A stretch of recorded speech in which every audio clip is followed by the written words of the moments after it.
Ғимараттың сыртынан айналып шығайын деп келе жатырмын. Мына жақпен айналып өту керек.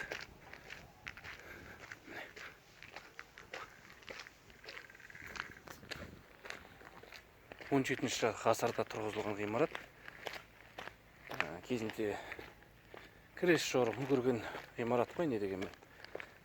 Талай соғысы көрген, бұны талай басқыншылар, жаулап алушылар жермен жексен етіп жоқ қылып жіберуге тырысқан. Жоқ болуға сәл-ақ қалған, бірақ кезінде Никита Хрущевтың кезінде, Совет үкіметінің кезінде, Кеңес үкіметінің кезінде міне көріп тұрсыздар, осы ғимараттың тарихи жәдігер екенін осы Литва халқының ұлт зиялылары дәлелдеп, қайтадан реконструкция, яғни жөндеу жұмыстарын жасап, тұрғызған, қалпына келтірген.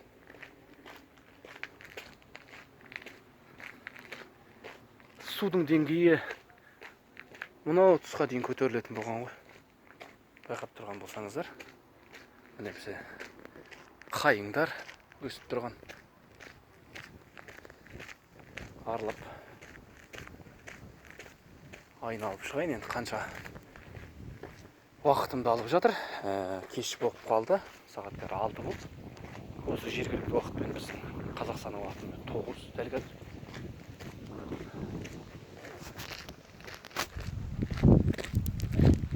Жаңағы айтып өттік қой, ортасынан су жүрген, яғни канал судың ортасында тұрғаннан кейін екі бетінде де су болған бұл. Яғни сіз мына қамалдығын бұзып өтіп, тіпті суна қамалдан атты секіріп өткеннің өзіне адамдар, жаулап алушылар бұның ішіне түсе алмаған, өткені судан өту керек болған тағы да. Судан өтемін дегенше мұнда садақшылар бар, төбеде зеңбірекшілер бар, тас ататындар бар, таспен тастайтындар бар, әйтеуір адамдардың өтуіне, тез өтуіне жағдай мүмкіндік бермеген ғой. Міне сол ортада мына деңгейге дейін, анау қара мен қызылдың деңгейін көріпсіз ғой, сол деңгейге дейін су барған. Одан төмен болса да, тіпті одан суды кешіп өту 2 метр тереңдік көзінен мүмкін емес дүние. Сондықтан міне осылай қорғануға тура келген. Судың ортасында болғанның бір жақсысы осы. Ғимараттың төбесін қазір көруге болады. Мұнда туристер жүр әлі. Қайықпен жүргендері көп өте.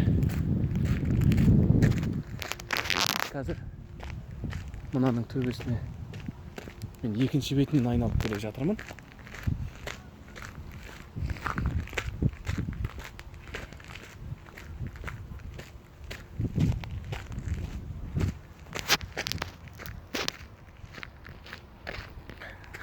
Бағана бізге қайықпен жүрген кезде айтты ғой, мынаның не үшін тұрғанын білесіздер ме деп сұрады бізден.